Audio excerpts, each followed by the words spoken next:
Gimana kabar dari kalian pada siang ini? Masih semangat? Masih semangat ya. Sebelum itu saya untuk memulai mata pelajaran sejarah Indonesia pada siang hari ini, sebelumnya kita mengisi daftar hadir terlebih dahulu. Seperti yang sudah dilakukan sebelumnya, kita seperti adat ya teman-teman, sebelum memulai perkuliahan maka kita akan ada isi daftar hadir terlebih dahulu presensi. Jadi nanti siapapun yang telat masuk kelas maka dia tidak boleh diikutkan dalam presensi tapi ikut dalam pelajaran saya. Jadi itu sebuah ketentuan di awal ya, sudah disepakati juga. Kalian sudah juga saling sepakat pada kontrak ini. Ini daftar hadirnya bisa kalian isi. Itu ya. Ya, pada pertemuan sebelumnya kita sudah membahas mengenai Indonesia masa prakolonial. Sekarang pada pertemuan kali ini kita coba masuk pada materi Indonesia masa pergerakan nasional. Nah, kapan sih masa pergerakan nasional di Indonesia ini dimulai, ataupun kenapa kok dikatakan masa pergerakan nasional? Jadi pergerakan nasional itu dimulai sekitar tahun 1908. Nah, bisa kalian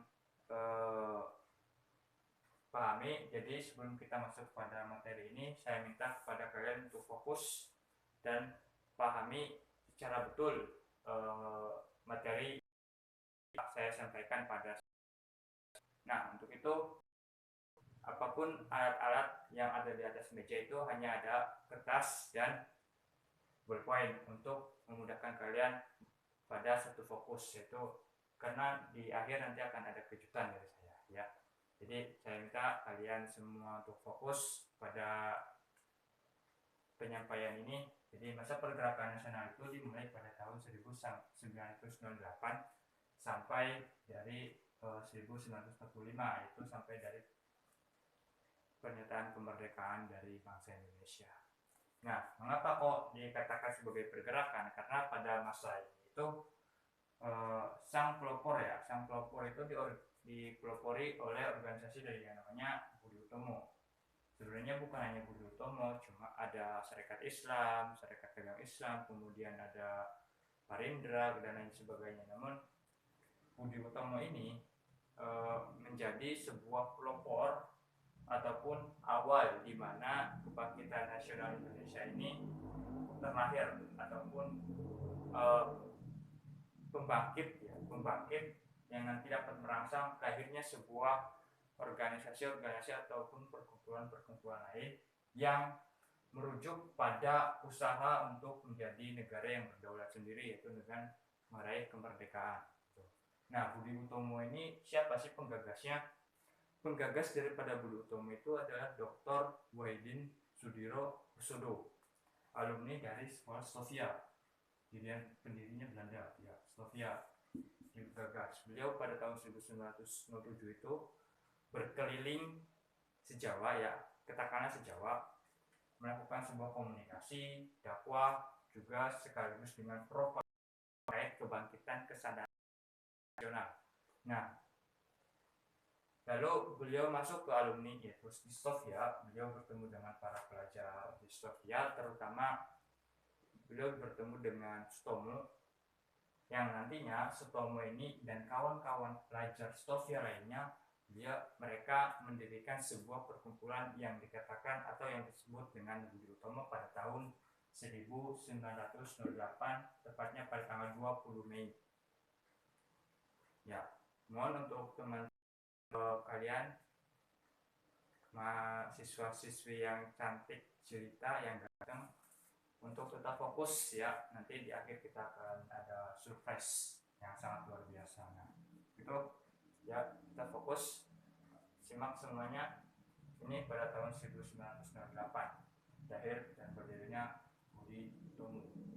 Kita fokus pada materi pada siang hari ini hanya fokus pada Budi Utomo, karena jika kita terlihat pada ke depan itu ada terlalu banyak ada kemudian organisasi Innispartis dan lain sebagainya. Jadi saya minta pada kelas ini saya fokuskan untuk pemahaman pada Budi Utomo. Nanti ketika waktunya kurang keburu UTS, nanti teman-teman bisa belajar sendiri di kelas lain. Di kelas 11 IPS 1 itu tadi yang saya sampaikan itu Budi Utomo hanya sebagai pengantar, namun pendalaman secara materi kan di Innispartisnya. Jadi nanti kalian PS2 bisa saling berkolaborasi, membantu memahami bersama dalam materi secara global, yaitu pergerakan nasional. Jadi ketika saya nanti capaian materi itu tidak selesai ataupun bisa kalian pelajari dengan kelas lain. Ya, kelas 12 IPS 1 tadi saya pada jam pertama membahas Innispartis. Sekarang di kelas 12 IPS 2 coba saya tentang Budi Utomo. Kenapa siklus kayak gini? Biar kalian ada komunikasi dengan kelas lain, dan ketika materi tidak tersampaikan dengan secara penuh, kalian bisa secara belajar bersama kayak gitu ya. Ini pendirinya R. Sutomo dari Budi Utomo.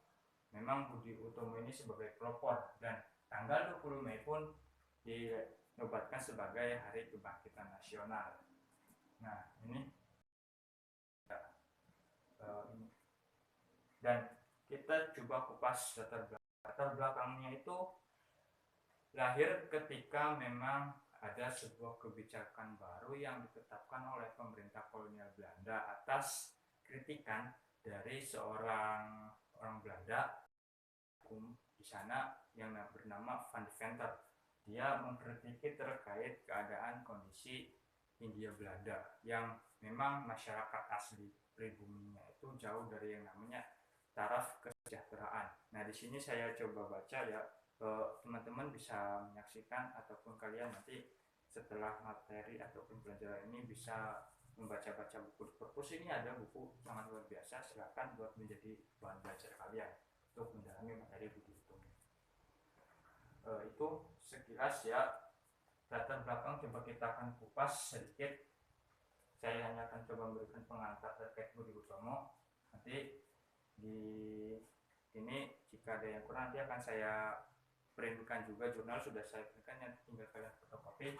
Latar belakang dari Budi Utomo itu lahir memang karena adanya sebuah politik etis yang coba diterapkan oleh pemerintah kolonial, yang salah satunya itu adalah pada bidang pendidikan. Meskipun secara pelaksanaan nyatanya di lapangan, pendidikan memang masih ada aura-aura ataupun unsur-unsur kepentingan hanya untuk mengedepankan kepentingan kolonial, pemerintah kolonial Belanda, gitu. Di mana pendidikan hanya dihadirkan pada masyarakat pribumi itu untuk kepentingan Belanda, yaitu untuk apa? Untuk mempersiapkan pekerja-pekerja ataupun pegawai-pegawai yang nantinya akan bekerja pada pemerintahan Belanda dengan gaji yang rendah, ya kayak gitu. Kemudian dari pendidikan ini hadirlah seseorang terpelajar ataupun kaum elit intelektual. Pendidikan ini muncul kaum intelektual. Nah, kaum intelektual ini ternyata ada salah satunya yaitu Dr. Sudiro Husodo, yang nantinya itu akan menjadi sebagai penggagas dari lahirnya sebuah perkumpulan Budi Utomo. Nah, siapa saja sih perkumpulan Budi Utomo ini? Ada Sutomo, kemudian Dr. Wahidin Sudiro Husodo, kemudian Rajiman, Sulaiman, kemudian Suwarno, kemudian Rombak, dan ada lagi yang lainnya. Nanti itu sekilas ya, coba saya sampaikan terkait Budi Utomo ini. Apabila memang ada sedikit ini kekurangan dalam materi, ini ada sedikit jurnal dari saya, bisa nanti kalian baca-baca. Ini ada, bisa kalian fotokopi nanti ya, ini bisa kalian pelajari. Di sini cukup lengkap terkait ada latar belakang, siapa pendirinya, penggagasnya, kemudian tujuan dari Budi Utomo, adapun dan juga kongres-kongres yang dilakukan oleh Budi Utomo untuk upaya. Ada jurnal bisa kalian fotokopi buat belajar kalian ya. Baik, untuk akhir dari mata pelajaran ini 15 menit terakhir masih ada waktu, kalian bisa menulis apa yang kalian peroleh dari materi ini, apapun itu. entah itu dari apa yang saya sampaikan, apa yang itu kalian sumber baca di luar ya, kalian belajar di rumah, terus kalian memperoleh materi terkait materi buku, itu menuliskan saja sebagai bahan perkembangannya, biar saya tahu perkembangan dalam pemahaman kalian terkait mata pelajaran sejarah. Itu 15 menit terakhir saya tunggu di sini ya, di ruang kelas. Saya tunggu 15 menit dan semuanya harus dikumpulkan ke saya tunggu lembaran kertas bisa diambil di menit terakhir ini. Sekian dari saya. Assalamualaikum.